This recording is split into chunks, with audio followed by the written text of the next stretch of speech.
एक महीने पहले मेरठ का सौरभ मुस्कान केस, जो कि नीला ड्रम केस के नाम से देश भर में जाना गया, जिसके बाद नीला ड्रम समाज में एक खतरे का चिन्ह बन गया। लेकिन तब से अभी तक ऐसी घटनाएं थमने का नाम ही नहीं ले रही। अभी हाल ही में मेरठ से 36 किलोमीटर दूर सादात गांव से एक और दिल दहला देने वाली घटना सामने आई है, जिसमें एक और पति निर्मम हत्या की भेंट चढ़ गया।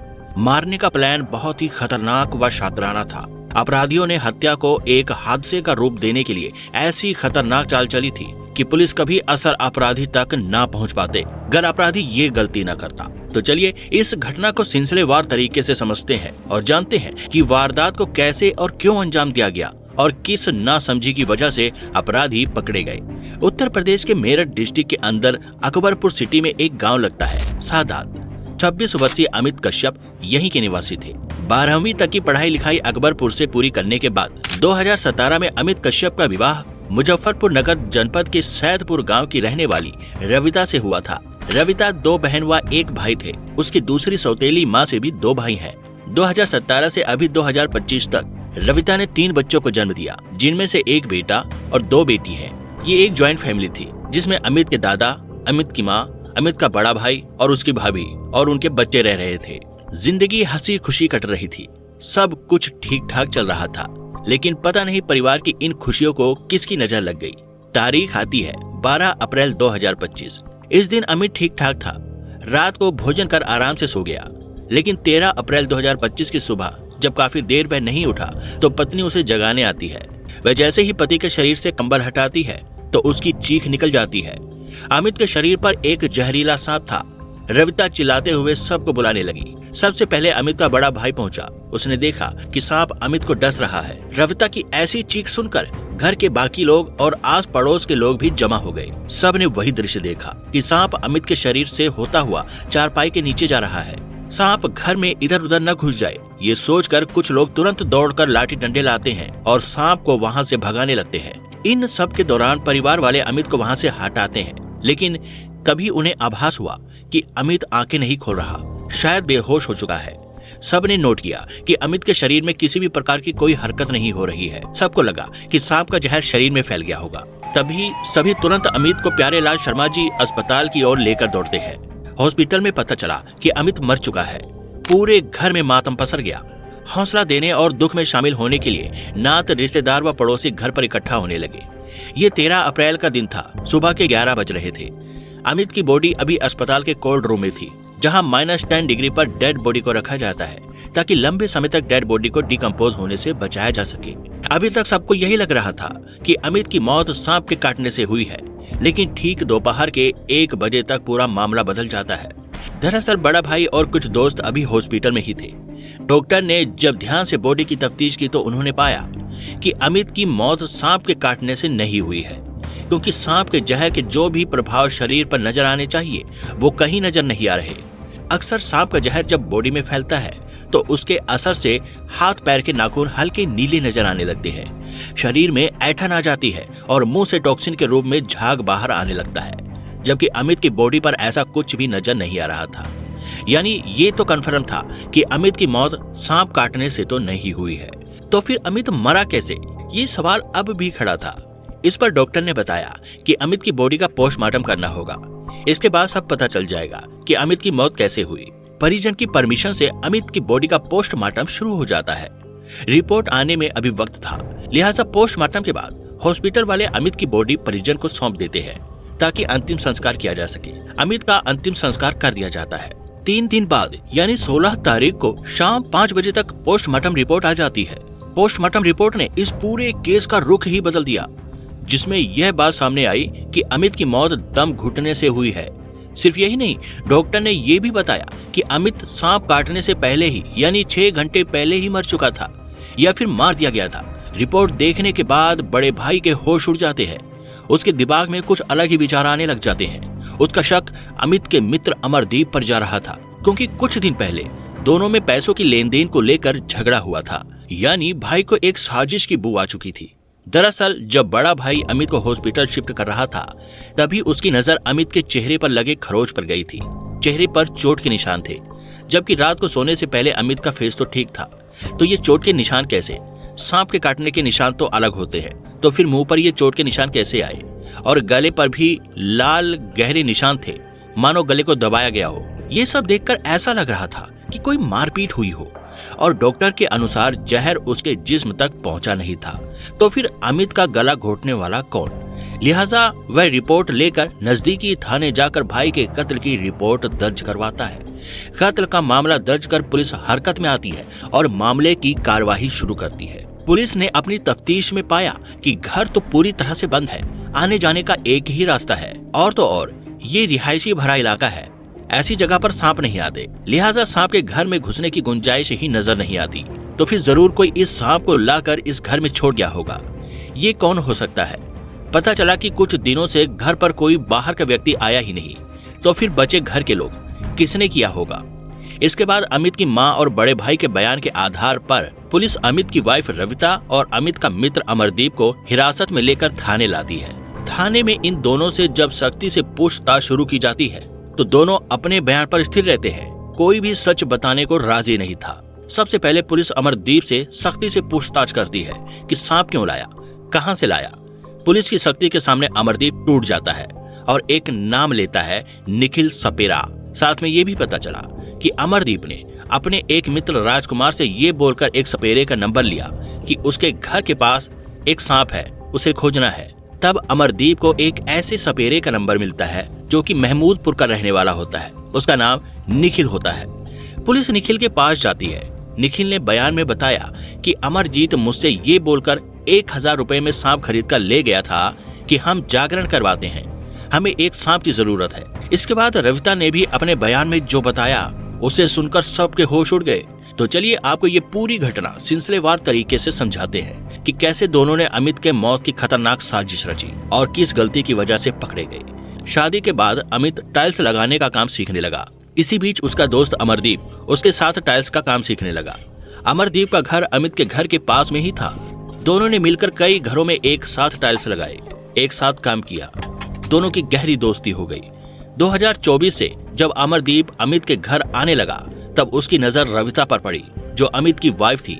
उसको रविता अच्छी लगने लगी। रविता सोशल मीडिया पर भी एक्टिव रहती थी, इंस्टाग्राम पर वीडियो डालती थी।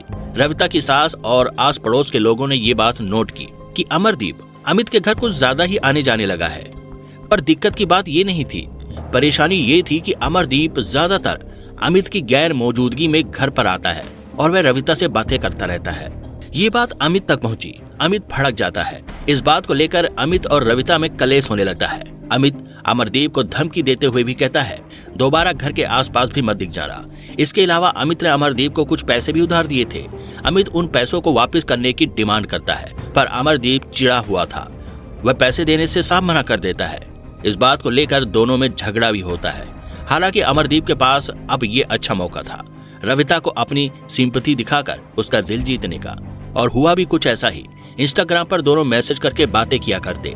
रविता अपनी दुख भरी कहानी अमरदीप से शेयर करती कि अमित मुझे मारता है। इधर अमरदीप रविता से ऐसी बातें करने लगा कि जिससे रविता को एहसास हुआ कि अमरदीप उसकी बहुत केयर करता है। इस तरह रविता अमरदीप को चाहने लगती है और एक दिन दोनों हमेशा के लिए एक दूसरे के साथ रहने का फैसला कर लेते हैं। रविता हर हाल में अमित से अब अपना पीछा छुड़ाना चाहती थी, लेकिन अमित के रहते ये संभव नहीं था। लिहाजा दोनों उसे रास्ते से हटाने का प्लान करने लगे। अब यहाँ पर रविता चाहती तो तलाक लेकर आसानी से अमित से अलग हो सकती थी, लेकिन गांव जैसे इलाकों में तलाक जैसे केस बहुत ही रेयर देखने को मिलते हैं।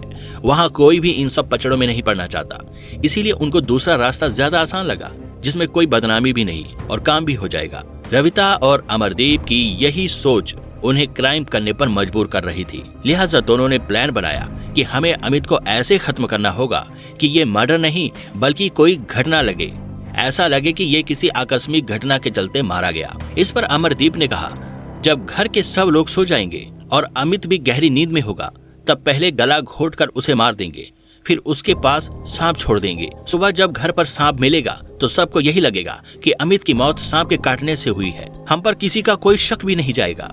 रविता को ये प्लान सही तो लगा, पर वह ऐतराज करती है और कहती है कि ये खतरनाक होगा। घर पर मेरे बच्चे हैं, सांप घर पर इधर उधर कहीं भी जा सकता है, वह किसी को भी डर सकता है, मुझे भी।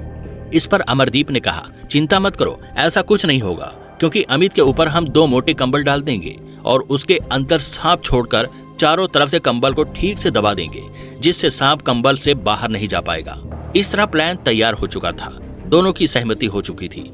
अमरदीप ने अपने एक मित्र की मदद से एक सपेरे से 1000 रुपए में सांप भी खरीद कर रख लिया था।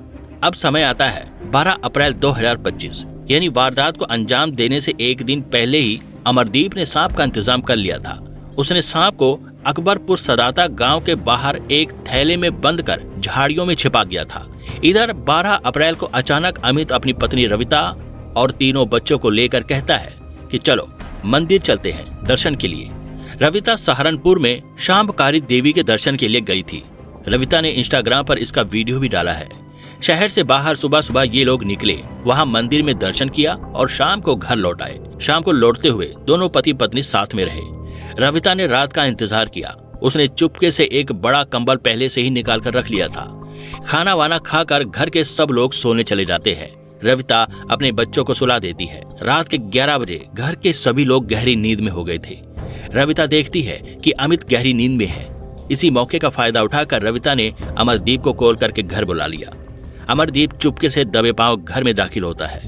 अमरदीप के हाथ में एक झोला था जिसमें जहरीला सांप था। अमरदीप झोला एक साइड में रखता है और पूरी ताकत से वह अमित का गला दबा देता है। अमित खुद को बचाने के लिए छटपटाने लगता है। उसे समझ ही नहीं आया कि ये सब उसके साथ क्या हो रहा है। इतने में रविता भी पूरी ताकत से अमित के हाथ को पकड़ लेती है। इसी बीच अमित के चेहरे पर चोट के निशान लग जाते हैं। गला दबा होने की वजह से अमित की आवाज नहीं निकल पा रही थी, इसलिए घर का कोई भी व्यक्ति जान ही नहीं पाया कि वहाँ क्या हो रहा है। आखिरकार अमित दम तोड़ देता है। जल्दी से अमरदीप अमित का शरीर कंबल से लपेट देता है और झोला कंबल के अंदर डालकर बड़ी ही सावधानी के साथ झोले का मुंह खोल देता है। सांप कंबल के अंदर चला जाता है। फिर अमरदीप कंबल के हर कोने को अच्छे से दबा देता है और फिर वहां से चला जाता है। सुबह होते ही रविता एक नया नाटक रचने के लिए तैयार थी। तो आपने देखा कि कैसे दोनों ने अमित की मौत को एक हादसे का रूप देने के लिए खतरनाक साजिश रची, लेकिन इसे एक नेचुरल डेथ बनाने के चक्कर में कातिल से एक बड़ी चूक हो गई। यानी सांप ने अमित को डसा जरूर था, लेकिन तब जब वह मर चुका था। अब एक मुर्दा और जिंदा इंसान में यह फर्क होता है कि जिंदा इंसान का लहू रगों में दौड़ता है, जबकि एक मुर्दे आदमी के जिस्म का खून रगों में दौड़ता नहीं है, ठहर जाता है, जम जाता है। अब जहाँ एक इंसान जो मरा है, सांप उसके बाद काट रहा है, तो जब जिस्म ठंडा है, लहू रगों में दौड़ नहीं रहा, तो अगर वो सांप जहरीला भी है तो उसके जहर का असर उस इंसान पर हो ही नहीं सकता, क्योंकि वो पहले से ही मर चुका है। तो फिर जहर कहाँ से फैलेगा? ये सारी चीजें दोनों को नहीं पता थी और ना ही दोनों एंटीमम पोस्टमार्टम के बारे जानते थे, जिसमें मौत की असल वजह सामने आ जाती है और दोनों पकड़े जाते हैं। तो इस तरह एक अंधे प्यार के चलते और अक्ल पर पत्थर पड़ जाने की वजह से मान मर्यादा व खानदान की इज्जत को दांव पर रखकर फिर से एक पत्नी के हाथों एक पति का कत्ल हो गया। अगर अमित के परिजन अमित को हॉस्पिटल लेकर न गए होते और अंतिम संस्कार कर देते तो इस राज से कभी पर्दा न उठ पाता। अमित की मां ने मीडिया के सामने ये बयान दिया कि अमित और अमरजीत में पैसों को लेकर भी एक विवाद था। कुछ समय पहले अमित ने अमरजीत को कुछ पैसे उधार दिए थे, तो अमरजीत बहुत समय से पैसे न देने के बहाने बनाता रहता था और कई बार पैसों को लेकर नोकझोंक भी होती थी और एक बार तो दोनों में हाथापाई भी हुई थी, क्योंकि अमरजीत पैसे देने से इनकार कर रहा था। इसके अलावा मां ने और भाई ने बताया कि अमित को रविता और अमरजीत के बीच बन रहे अवैध संबंध के बारे में भी पता चल चुका था, जिसके चलते अमित ने रविता को बहुत समझाया था और इसी बात को लेकर घर पर कई दिनों तक कलेश भी हुआ। उधर थाने के अंदर पत्नी व प्रेमी अमरदीप ने अपना गुनाह कबूल तो किया, पर मीडिया के सवालों का जवाब देते हुए वह अपना बचाव करते हुए और एक पक्ष भी रखते हुए नजर आते हैं। रविता का कहना है कि अमित दारू पीकर मुझे मारता पीटता था, वह मुझे जबरदस्ती धंधे वाली बनने को कहता था, यानी वह अपने खर्चे पानी का जुगाड़ करने के लिए मुझे इस लाइन में धकेल रहा था। वहीं प्रेमी अमरदीप ने अपने बयान में बताया कि यदि वह दोनों उसे न मारते तो अमित उनकी हत्या कर सकता था। हत्या कैसे की आप लोगों ने? हत्या वैसे गला दबाया, मारपीट करता था। मेरे पीछे कुछ लड़के लगा रखे थे जो मुझे रास्ते में रोक टोक करते थे, तो खतरा हो गया था कि मुझे मरवा देगा। तो रविता के साथ ही वो बहुत ज्यादा गलत व्यवहार करता था। अपनी जान बचाने के लिए ही उन्होंने ऐसा कदम उठाया। बहरहाल इन दोनों की बातों में कितनी सच्चाई है उस पर कार्रवाई हो रही है, पर गुनाह तो हुआ है और दोनों सलाखों के पीछे हैं। दोनों के खिलाफ चार्जशीट बना दी गई है। अभी कोर्ट का फैसला आना बाकी है। बाकी आप क्या कहना चाहेंगे? दोनों को कैसी सजा होनी चाहिए? हमें कमेंट बॉक्स में जरूर बताएं।